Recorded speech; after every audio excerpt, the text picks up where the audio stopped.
এই আপনার নাতি মাধব।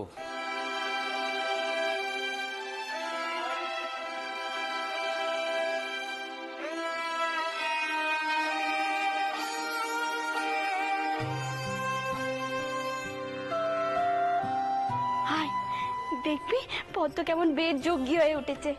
দিদি, কোন ঘরে বিয়ে দিচ্ছ গো? তোমার আর বড়দাউরের মেয়ে কম আদরে তো মানুষ হয়নি। সৌর ঘরে যজ্ঞমান পাবে তো?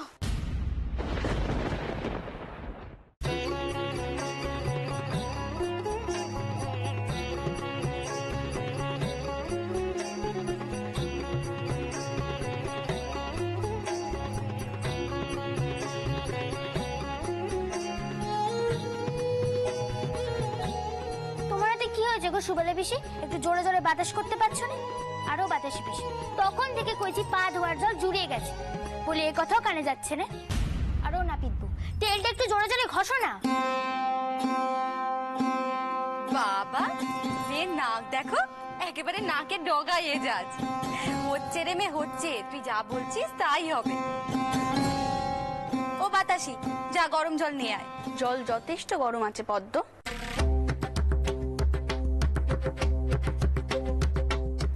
অনেকক্ষণ পা ঘষা হয়েছে, আর বাকিটা নিজে ঘষে নাও। বাতাসি দিদি, তুমি বাড়ার ঘরে যাও, সেখানে অনেক কাজ বাকি আছে।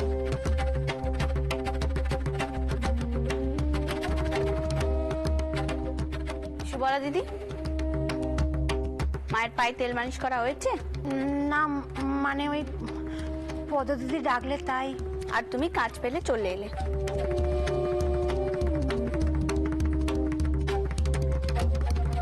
যাও দেখো মায়ের কি নাকবে না নাকবে। আগে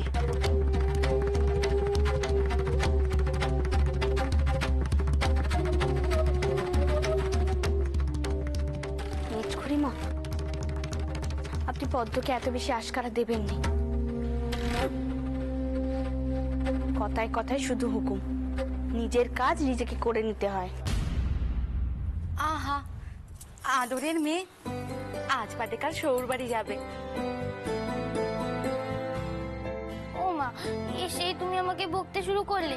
কি করেছি আমি? তুমি কি করেছো সেটাও বলে দিতে হবে? এখানে জি চাকররা কেউ তোমার কাছে দাস খদ্দে পড়ে নেই।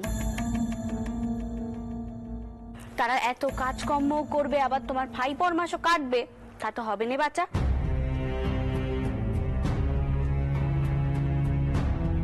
ওরাও তো মানুষ, শোর ঘরে গিয়ে ঝি চাকরদের সাথে এমন ব্যবহারই করবে তো? ছি পদ্ম, ছেড়ে দেব। পদ্ম আর এমন হুকুম করবে না। আর শাসন টাসন করিস না তো। যা পদ্ম, এবার নিয়ে আয়। পুটু, কোথায় গেলি? থাক মিস ঠাকমা, আর কাউকে ডাকতে হবে না। আমার কারোর সাহায্য লাগবে না, নইলে যে মা আবার রাগ করবে। দাঁড়াও, খুড়িমা দেখুন কারা এসেছে।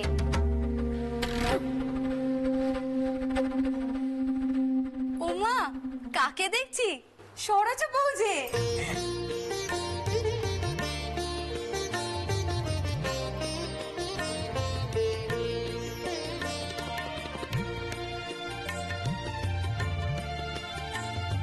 কার বাবা?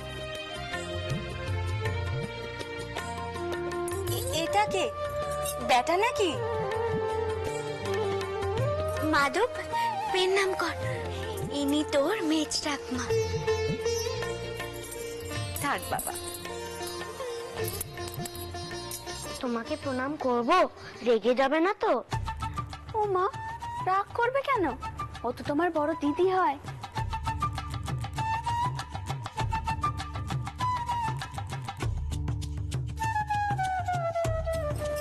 থাক থাক, ভালো বউ হোক। এই হলো তো ছোট মা, আশীর্বাদ নে। তুমিও ছোট মা, আমার মাও ছোট মা। আমি হলুম তোমার ছোট মা, আর তোমার মা হলো ওই দিদির ছোট মা, বুঝলে? থাক থাক, দেখি তো আটকানা দেখি।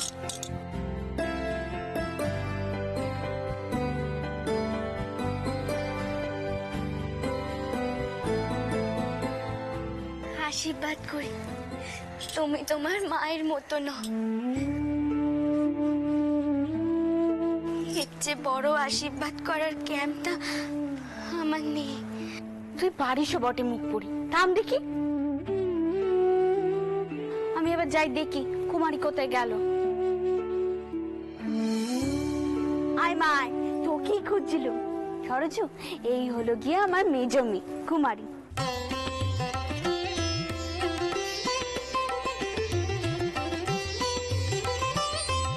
কুমারী, ওই হলো তোমার ছোট মা, আর ওই হলো তোমার দাদা মাধব। যাও, পেন নাম করো, যাও।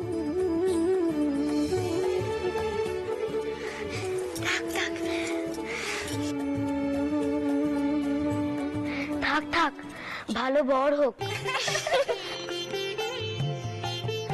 বাবা, রঙ্গ দেখে আর বাঁচি নে। এই তো পুটু এসেছে, যা পদ্মকে হলুদ মাখিয়ে নাইয়ে দে। ছোট বউ, কতদিন পর দেখলুম গো তোমায়। এইবারে ঘর ভরলো। হ্যাঁ গো পুটু দিদি, বোনও চলে এলো, আর দুদিন বাদে দিদিও কাশি থেকে ফিরছে। এবার আমি নিশ্চিন্তি হব। চল সরজু, তোদের নিয়ে এবার আমি আসল জায়গায় যাই। এতক্ষণে মনে হয় যাওয়ার পর মাথা ঠান্ডা হয়েছে। আয় দেখি আমার সাথে, আয়। মাধব, আয় বাপ।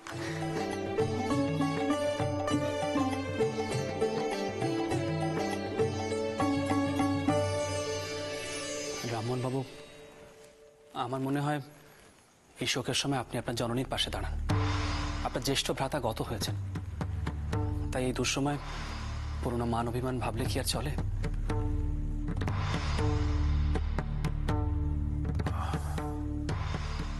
ব্রাদার রাজচন্দ্র ঠিক কথাই বলেছেন। আপনি যান, আপনার মায়ের পাশে গিয়ে দাঁড়ান। বেরাদর, আমি চিরকালই তার পাশে দাঁড়াতে চেয়েছি, কিন্তু আমার জননী সে কোনোদিনও আমার পৌত্তলিকতা বিরোধী ধর্মকে মেনে নিতে চাননি। আমার ধর্ম বিশ্বাসে আমাকে আমার পরিবার থেকে দূরে সরিয়ে এনেছে। তাদের কাছে আমি বিধর্মী, আর আমার আত্মীয় সভা স্থাপনের পর তো তারা আমার সঙ্গে সম্পর্কই রাখতে চান না।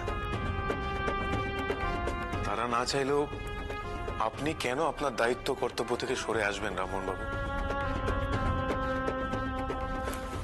রামমোহন বাবু, এই বিষয়ে আমিও একমত। বেড়াদার দ্বারকানাথ আমার থেকে ছোট হলেও এই বিষয়ে তার সুচিন্তিত মতামতকে আমি শ্রদ্ধা করি। রাজচন্দ্র, তোমার এই স্বাধীন চিন্তা ভাবনাকে আমিও শ্রদ্ধা করি। তুমি আমাদের আত্মীয় সভা সভ্য নও, তবুও হিন্দু ধর্মের ভয়াবহ গোড়ামির বিরুদ্ধে আমাদের এই আন্দোলনকে তুমি যেভাবে সমর্থন করো, তার জন্য সত্যি। রামমোহন বাবু, এসব কথা এখন থাক, বরং আপনার এখন কি করণীয় সেটা নিয়ে আলোচনা হোক। রায়রায়ণ, বেয়াদা রাজচন্দ্র যথার্থই বলেছেন। একটা সিদ্ধান্ত আপনাকে এখনই নিতে হবে। আমারও তাই মনে হয়। আপনার জ্যেষ্ঠ ভ্রাতার শেষকৃত্যে আপনার ওখানে থাকাটা প্রয়োজন, তা সে দূরে দাঁড়িয়ে হলেও।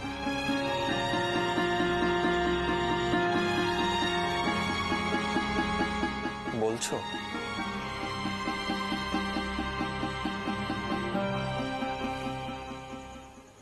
কলকাতায় ফিরে এসে এমন এক সংবাদ পাবো ভাবিনি।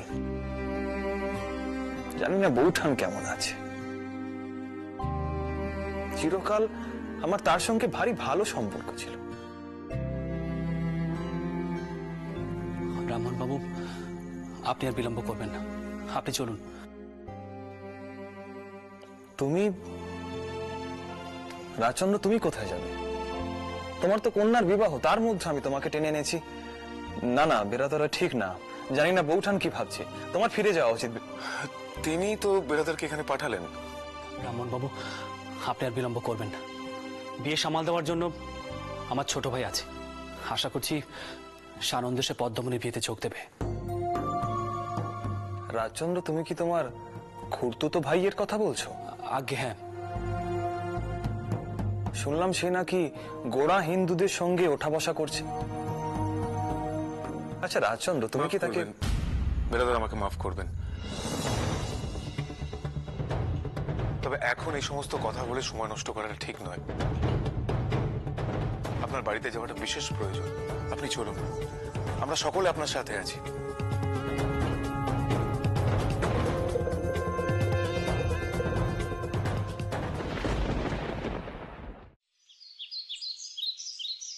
আয় আয় সরোজ, ভেতরে আয়। নিজের ঘরে এসে বস দেখিনি। বাবা মাধব, যাও ঠাকমাকে পেন নাম করো। থাক বাছা থাক। কতকাল কতকাল তোমাকে দেখিনি। জন্মানোর পর থেকে তোমার মুখ কানাই তো দেখা হয়নি আমার। বড় অন্যায় হয়েছিল তখন। যাও বাছা, তোমার বাপের কাছে যাও।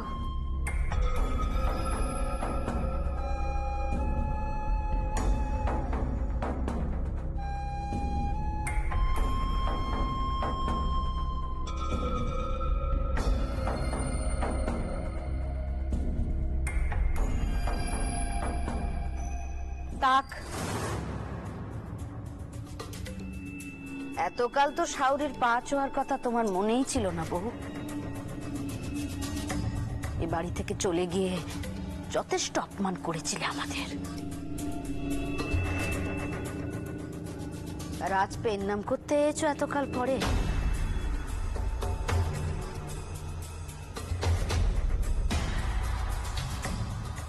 জুতো মেরে গরু দান, তাই না বাছা?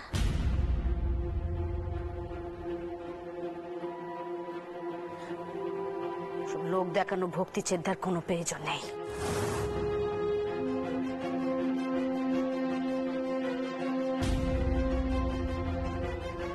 শুধু একটা কথা তুমি মনে রেখো, এ বাড়িতে ঢোকার আগে একবার আমারও অনুমতি নেওয়া প্রয়োজন ছিল তোমার। ছোট খুড়িমা, বংশের প্রথম মেয়ের বিয়ে, তাই আমি সরজুকে জোর করে আনলুম।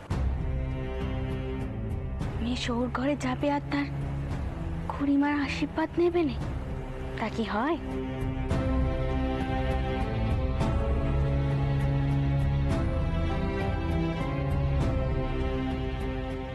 কিছু মনে করো না বাছা,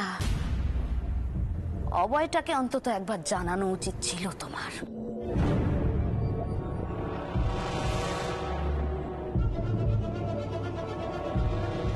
তবে সে এখন তো তোমারই জোর, তাই যা ইচ্ছে তাই করছো। আমি কিন্তু আপনাদের সংসারেও আনন্দ আনতে চেয়েছিল।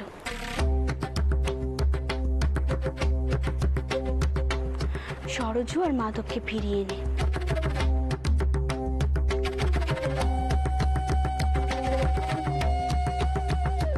তুমি যা ভালো বোঝো তাই করো।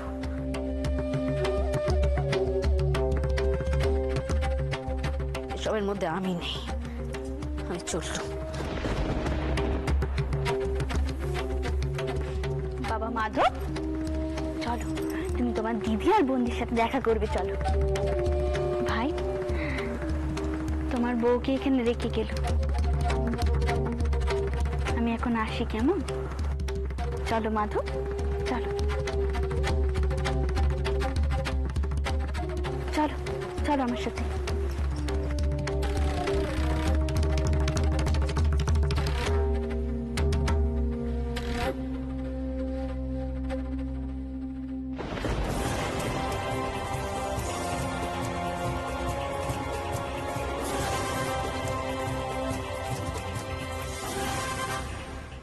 আয় আয় মাধব আয়।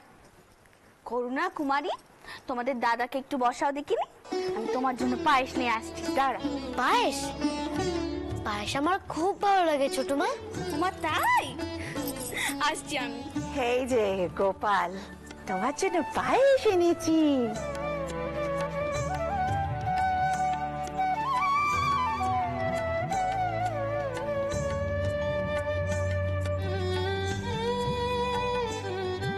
এই যে তোমার জন্য পায়েস এনেছি, খাবে তো? আমি তোমার বুড়ি ঠাকমা, বুঝলে গোপাল?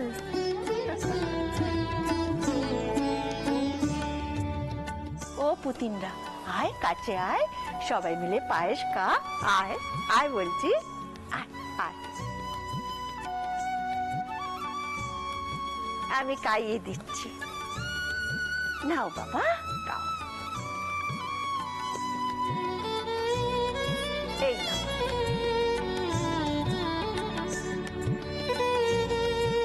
এই নাও মা। কি কেমন হয়েছে? ফুল ঠাকমা, মেজকুড়িমা কোথায় গেল বলতে পারবে? পদ্মকে তো এই গয়নাগুলো পরাতে হবে, ও সৌরগড় থেকে মাস্ত ননদেরা ওকে দেখতে আসছে। আমি বলছিলাম গয়নার দায়িত্ব আবার মেজ বউকে। ফুল ঠাকমা, তুমি এখনো সেই কথা নেই পড়ে থাকবে? মালতীর সময় তো পেমান হয়ে গেল, মেজকুড়িমা দোষী নয়, তাই এমন স্বভাব নেই। পিসিমার আর কি দোষ? মাঝে মাঝে আমি নিজেকে বিশ্বাস করতে পারি না, বারবার আঁচলকানা দেখি কিছু বেঁধে নিলুম কিনা, কিন্তু একটাই নিশ্চিন্তি যে এখন অব্দি কিচ্ছুটি বেঁধে নিইনি। পদ্মমা, এবার চুলকানা ভালো করে জেনে নাও দেখি। এখনো চুল থেকে জল পড়ছে। পটু দিদি, পদ্মকে তৈরি করে দাও, ও সৌরগড় থেকে মামাতো ননদেরা ওকে দেখতে আসছে যে। পদ্ম, তুমি তাদের কিন্তু পায়ে হাত দিয়ে প্রণাম করবে, আর এক জায়গায় বসবে না, পায়ের কাছে বসবে, কেমন? কেন, আমি ঝি নাকি যে পায়ের কাছে বসবো?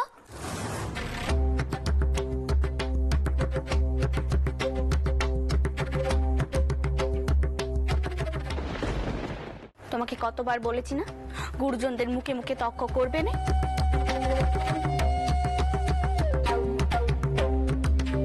পায়ের কাছে বসলে, পা টিপে দিলে, সেবা করলে গুরুজনদের প্রতি মান দেখানো হয়, তাতে কেউ ছোট হয়ে যায় না পদ্ম।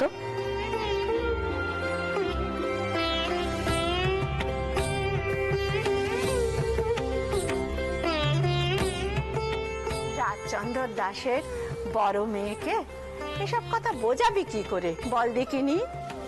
তার বাপ তো তাদের মেয়েদের পা টেপানো শেখায়নি, মাথা নত করে কথা বলতেও শেখায়নি। জানো তো ফুল ঠাকমা, মানুষ দুবার ছোট হয়, একবার যখন নিজেকে ছোট করে, আর অন্যবার যখন অন্যকে ছোট ভাবে।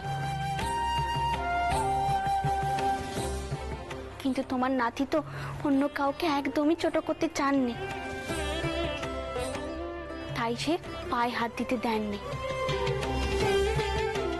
কিন্তু তার মেয়ে যদি তার শিক্ষাটা না নিতে পারে, তাহলে তো সকলেরই মান যাবে ফুল ঠাকমা।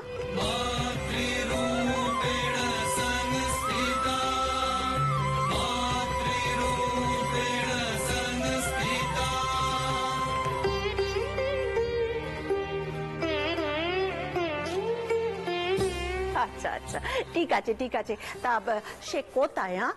মেয়ে সৌর বাড়ি থেকে লোকজন এলে কে আপ্যায়ন করবে? হ্যাঁ তাই তো, বড্ড দেরি হচ্ছে তো তেনার।